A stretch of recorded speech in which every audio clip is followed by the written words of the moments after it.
Amém? Quem achou Ezequiel 47, diga glória a Deus. Ezequiel capítulo 47, versículo de número 1.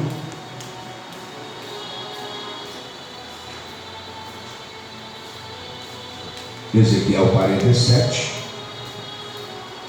Quem achou, diga glória. Epígrafe: a torrente das águas purificadoras. Depois disto, o homem me fez voltar à entrada do templo, e eis que saíam águas de debaixo do limiar do templo para o oriente, porque a face da casa dava para o oriente, e as águas vinham debaixo do lado direito da casa, do sul do altar. Ele me levou pela porta do norte e me fez dar uma volta por fora, até a porta exterior, que olha para o oriente, e eis que corriam as águas ao lado direito. Saiu aquele homem para o oriente, tendo na mão um cordel de medir.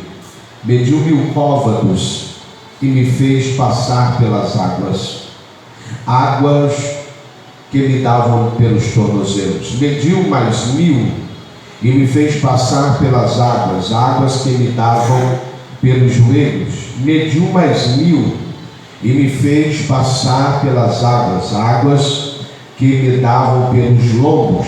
Mediu ainda outros 1000, e era um rio que eu não podia atravessar, porque as águas tinham crescido, as águas que se deviam passar a nado, rio pelo qual não se podia passar. Ele disse: viste isto, filho do homem? Então ele me levou e me tornou a trazer à margem do rio. E tendo eu voltado, eis que à margem do rio havia grande abundância de árvores, e um e de outro lado. Então me disse: estas águas saem para a região oriental e descem a campina e entram no mar morto, cujas águas ficarão saudáveis.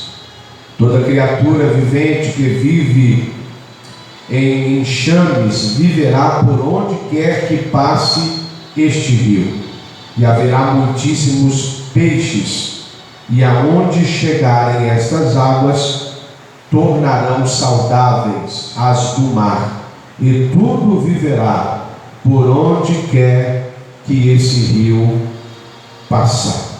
Assente, desocupe as suas mãos e aplaude os céus bem forte.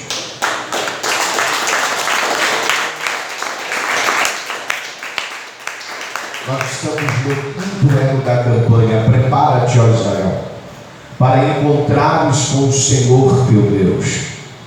Quando o profeta Amós está escrevendo esse texto, existe um contexto nesse texto, e o contexto é que Israel está vivendo uma cegueira espiritual.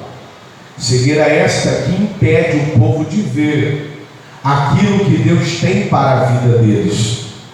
E vendo Deus que o povo perdeu a visão, a Nath cantou, adorou o Senhor com uma canção que nesse tempo presente devia fazer parte e ser a nossa oração, que nós voltássemos como outrora, como éramos antes. E o que me chama a atenção é que Deus olha para o tempo, para aquele momento, e Ele vai buscar alguém que é colhedor de sicômoros, e alguém que está, que lidar com os bois. Amós é o profeta que lidar com os bois, e quando Deus o chama, ele diz: Senhor, eu sou apenas um boiadeiro. É impossível, na mente de Amós, Deus usar Amós, ao ponto que ele diz a Amazias: sou eu boiadeiro e cultivador de sicômoros, não sou profeta. Ele deixa isso claro a Amazias. Só que Deus o escolhe para aquele tempo necessário, para aquele tempo em que Israel entende quem é o seu Deus. Israel sabe quem é Deus. Israel tem vida de intimidade com Deus. Israel entende a grandeza e a magnificência do grande eu sou. Só que Israel agora está perdendo a visão. Eu não sei você, mas deve ser muito triste para alguém fisicamente que não consegue enxergar. Nós estamos aí chegando aos meados dos 45 anos de idade e já começamos a precisar de usar óculos para ler de perto. Agora eu fico pensando em alguém que não enxerga na sua totalidade. Talvez ele quer dirigir um carro, talvez passou a vida inteira correndo para lá, correndo para cá, mas por causa de uma cegueira ele não pode entrar naquele veículo, dar partida naquele veículo e conduzi-lo, porque ele está cego. Então, se nós trazermos para a nossa vida a dificuldade de alguém que enxerga, é demasiadamente terrível. Por quê? Porque aquela pessoa queria fazer aquilo que alguém que enxerga faz. E é por isso que Deus está levantando o profeta Amós. Por quê? Porque o povo tem olhos, mas não vê. O povo tem o globo ocular, mas passaram a não ver. E trazendo isso para os dias de Amós, Deus está levantando Amós porque o povo tem até o globo ocular, mas espiritualmente o povo não vê. O povo não consegue entender. Recentemente nós vimos o Hamas atacar Israel e recentemente o Irã atacando Israel. E nós que somos conhecedores das Sagradas Letras estamos entendendo que está muito breve a volta de Jesus. Os sinais estão muito claros. E é propício para esta campanha. Prepara-te, ó Israel, para encontrares com o Senhor teu Deus. Quem não se prepara não vai encontrar com Deus. Não pense nós, não nos enganamos, que quem não se preparar, quando a trombeta tocar, vai se encontrar com o grande. Não vai, porque existe uma preparação. Quando nós entregamos a nossa vida a Jesus, existe um processo de preparação. Jesus vai começar a tirar de nós, por meio da palavra, não é por meio da revelação, não é por meio de louvor, não é por meio de profecia, não, é por meio da palavra. A palavra entra em nós, e ela entrando em nós, ela tira de nós todo hábito, todo costume, toda tradição, toda religiosidade que adquirimos com o passar da nossa vida. Então, quando a palavra entra em nós, ela vai arrancando tudo aquilo que muitas vezes é tabu, que muitas vezes é religião, que muitas vezes se tornou costume ou tradição de uma família. E percebamos que Amós, agora levantado por Deus, vai profetizar a Israel. Para quê? Para que a cegueira caia por terra. Quando a cegueira é espiritual, uma hora ou outra ela pode cair por terra. Quando a cegueira ela é física, Jesus pode até curar, até colocar o globo ocular no lugar e fazer funcionar. Mas quando a cegueira é espiritual, ela pode voltar, a pessoa pode voltar a ver como via, ela pode voltar a enxergar como enxergava. Nós que estamos aqui, muitos de nós viemos de gerações passadas, de gerações antigas. Alguns nasceram em 1960, outros em 1970, outros em 1950, outros em 1940, e os anos foram passando, as décadas foram passando, e cada um recebeu um sistema, recebeu uma direção, recebeu uma linhagem que vem da sua família. Só que perceba que quando o Evangelho chega em nós,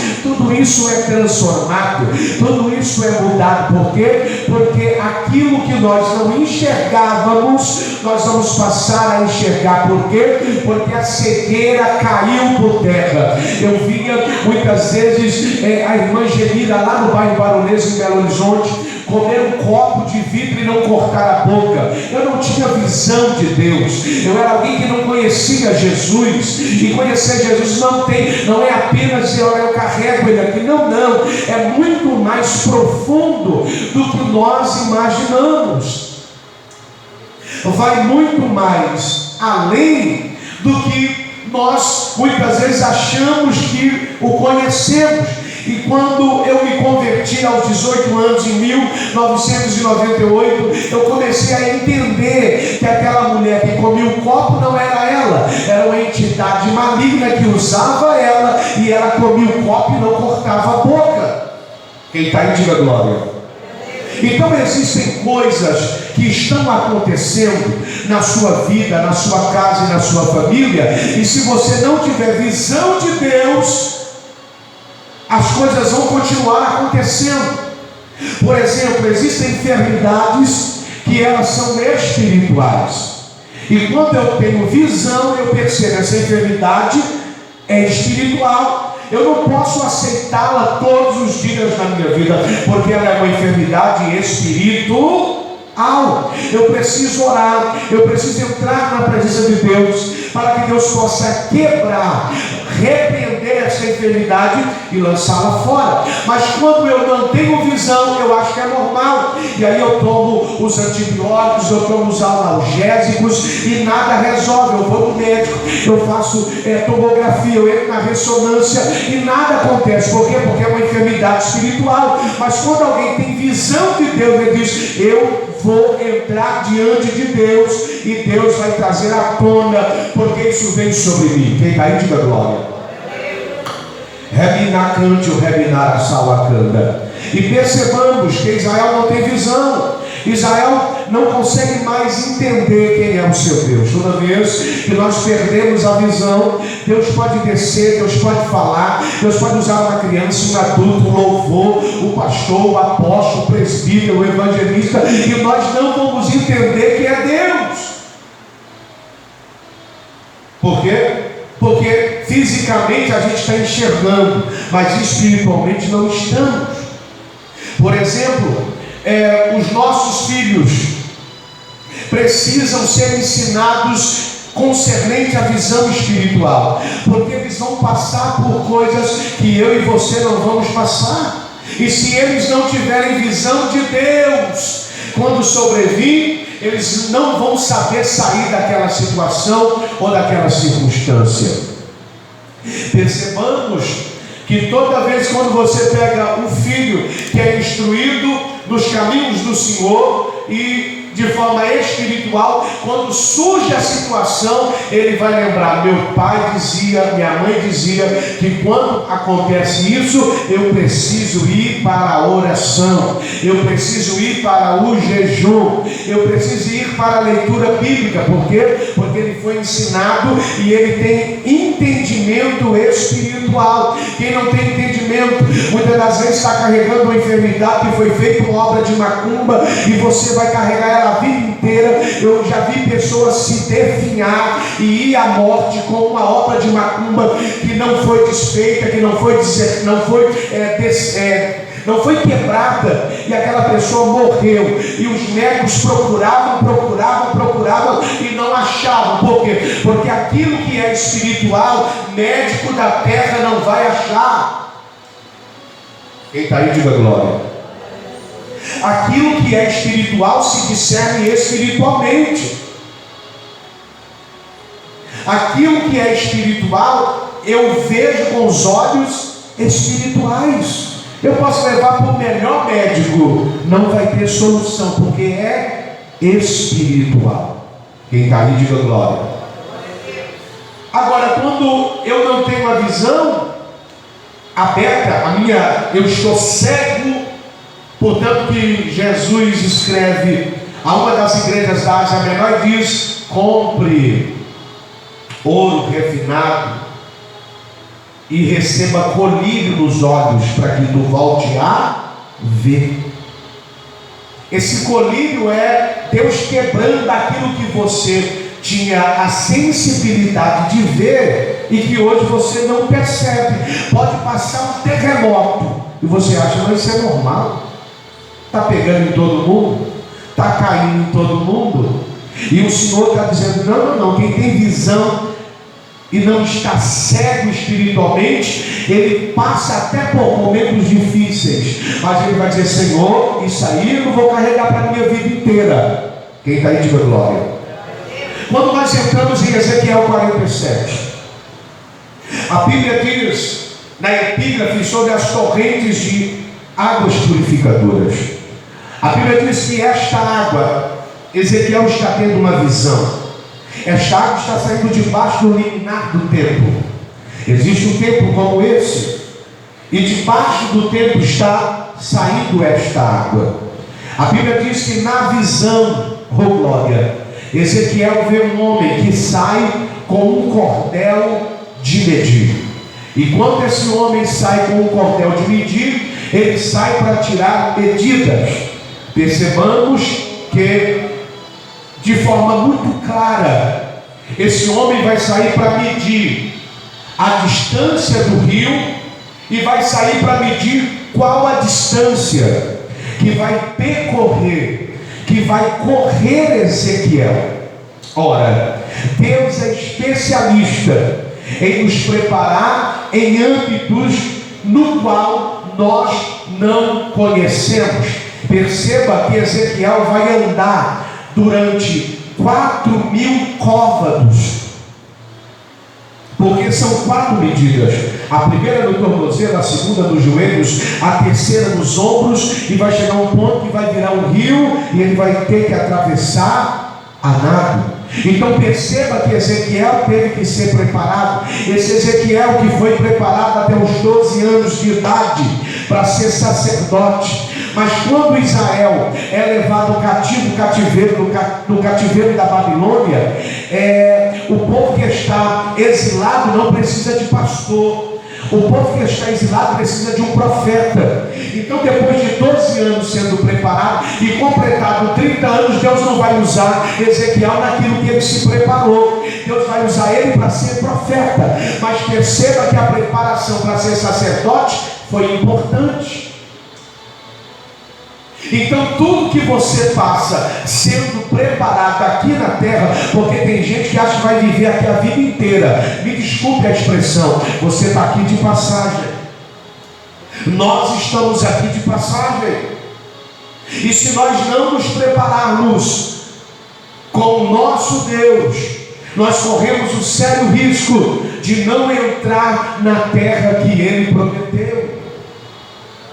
Esse Ezequiel está vendo o homem com um cordel de medir, e esse homem vai medir 4.000 côvados, que equivale a 2.000 metros. Cada 1.000 côvados equivale a 500 metros. Então 500 metros está andando Ezequiel, e as águas vai bater no tornozelo. Ele vai andar mais 500 metros e a água vai bater nos joelhos. Ele vai andar mais 500 metros e as águas vai bater nos lombos ou nos ombros, ao ponto que ele não tem mais como atravessar. E aí vai se formar um rio, e quando se forma um rio, ele precisa nadar. Então perceba, são 4 níveis de preparação: tornozelo, joelho, lombo e rio, que tem que se atravessar a nado. Agora percebamos, se Ezequiel não se prepara, quando chega a visão, Ezequiel não entende o que Deus está querendo dizer. Quantas vezes Deus fala com você por meio de um sonho, e você bate cabeça, você fala: é o capeta que trouxe o sonho, é que eu comi demais, dormi de barriga cheia e não entendi o sonho. Tem hora que Deus está falando com você por meio de um sonho. Deus está te dando uma direção por meio de um sonho. Deus está te alertando por meio de um sonho, mas você está tão cego espiritualmente que você não entende que é Deus que está falando. Quem está aí, diga glória. O homem sai, ele faz 4 medidas. Por quê? Porque quando as águas batem nos nossos tornozelos, trata-se de provações que não vão nos paralisar, porque vai bater apenas nos tornozelos. Existem vales e desertos que sobrevêm sobre a nossa vida, que não vai nos paralisar. Você vai ter força para andar mais 500 metros. Aí quando você passa pelo processo dos 500 metros, você diz assim: eu vou chegar lá nos 500 metros e não vai ter mais vento, não vai ter mais prova, não vai ter mais adversidade, essa enfermidade vai embora, essa porta fechada vai abrir, esse filho vai ser salvo, aquela pessoa vai entregar a vida a Jesus e vai descer as águas do batismo. E quando você caminha os 500 metros, assim, estou chegando nos 500, 490, 495, 98, 99, vai acabar. Quando você chega nos 500, existe outro nível no qual você precisa passar. E esse nível vai bater as águas nos joelhos. Vai ficar mais difícil de atravessar. Quando a água bate só apenas nos tornozelos, você vai tirando até com o próprio pé. Mas quando as águas batem nos joelhos, você vai ter mais dificuldade para caminhar. Quem está aí, diga glória. E vai exigir de você mais força, vai exigir de você mais perseverança, vai exigir de você mais compromisso com Deus do que com os homens, vai exigir de você uma busca que você talvez ainda não teve. As águas bateram nos joelhos, e Ezequiel está dizendo assim: não, mas tem mais 500, e quando eu chegar, quando eu terminar esse processo dos joelhos, acabou os ventos, acabaram as lutas, acabaram as adversidades. Você já parou para perceber que em cada uma luta aparece outra, cada um vento instala outro vento, porque Deus sabe que se Ele não te preparar nos ventos e nos vales, você não entrará no céu. Deus sabe quem nós somos, irmãos. É por isso que você passa as águas que bateram nos tornozelos e chegam nas águas que batem no joelho, e você fala: quando eu chegar lá vai acabar. E quando você chega, as águas batem nos lombos, e você fala assim: Senhor, eu me preparei para as águas do tornozelo, eu me preparei para as águas dos joelhos, agora eu cheguei aqui, tem água para me passar pelo ombro. Irmão, já era difícil andar com a água. Quem entrou no mar sabe o que eu estou falando. Quem já entrou numa piscina no rio sabe o que eu estou falando. Quando a água bate no joelho, onde você entra aquele tanto de água, fica muito mais difícil de você caminhar. Agora imagine a água batendo aqui, ó. Vai exigir muito mais força, muito mais perseverança. E quando Ezequiel chega e as águas batem nos ombros, provavelmente Ezequiel deve ter pensado: mas eu achei que ia terminar nos joelhos. E perceba que a cada nível que você passa de provação, Deus está te preparando para um ambiente e para um nível diferente.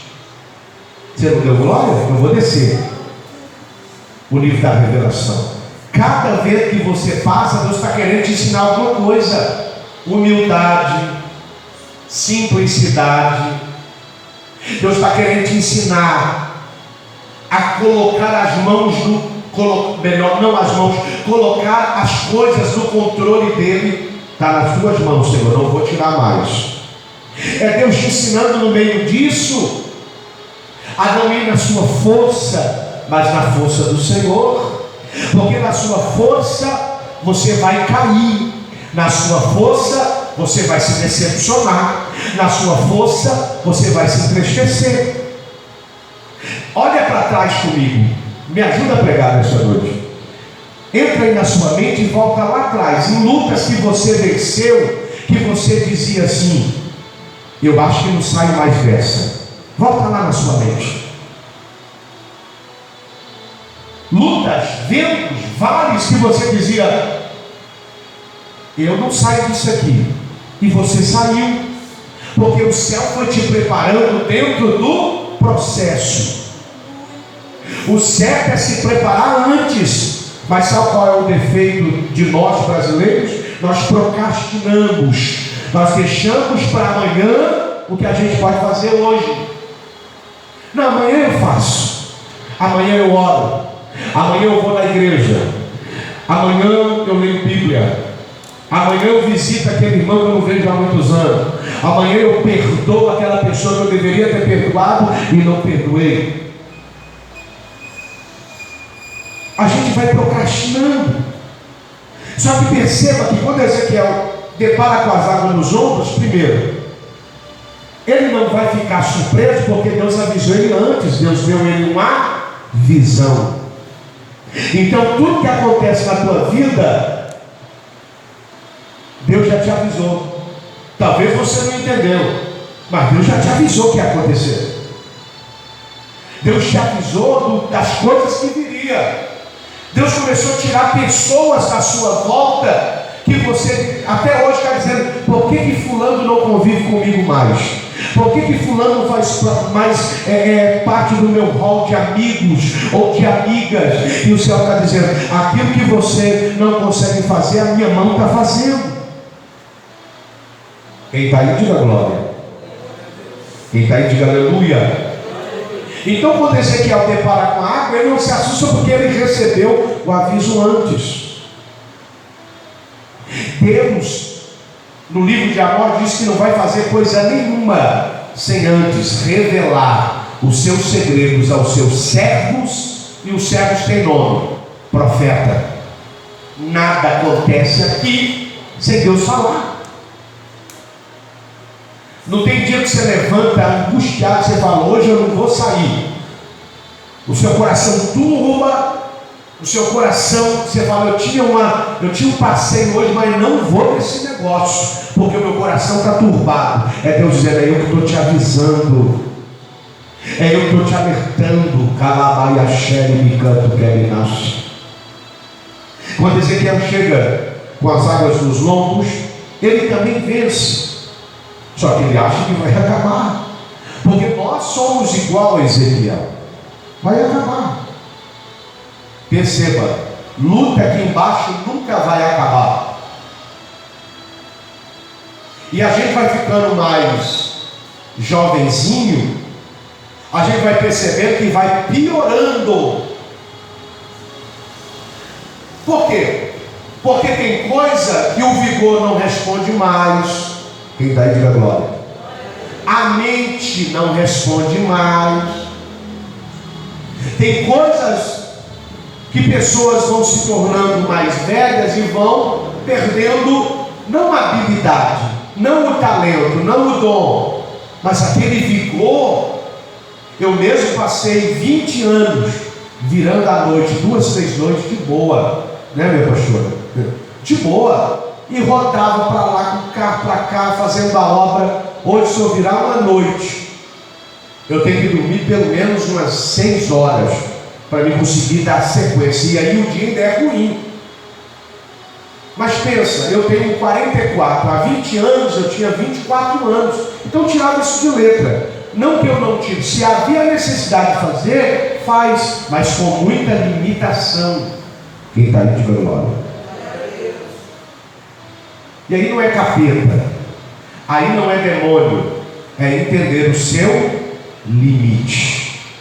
Olha para esse irmão e diga: você tem um limite. E tem gente que acha que não tem. Está passando o vento, está nas circunstâncias contrárias, e ele diz assim: não, eu vou vencer isso aqui sozinho. Tem coisa que não é para vencer sozinho. Tem coisa que a gente precisa ter amigos para abrir o coração e pessoas nos colocar em oração. Tem coisas que é para a gente vencer sozinho. Mas tem coisas que a gente precisa de pessoas para nos ajudar, porque senão a gente afunda sozinho. Quem está aí, diga glória. Aí Ezequiel depara, e eu começo a tomar ensejo para orar por você.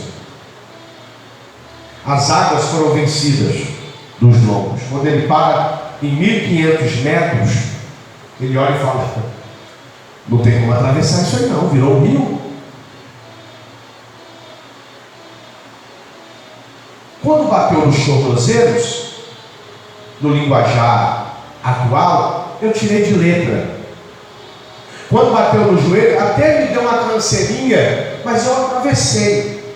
Quando bateu nos ombros, eu tive mais dificuldade, mas atravessar o rio nadando vai se tornar mais difícil. E por que Ezequiel vai conseguir atravessar? Porque Ezequiel se preparou em níveis de intimidade. Porque tem batalha que não se vence se não tiver intimidade. O irmão me mandou uma mensagem ontem ou hoje, disse: olha, Deus é na sua vida. Eu digo: o que aconteceu? Eu tive aí na última quarta-feira, e Deus usou o Senhor para a minha vida, e a porta já se abriu. Por que, irmão? Porque Deus sabe o que de fato você precisa e qual é a intenção do seu coração.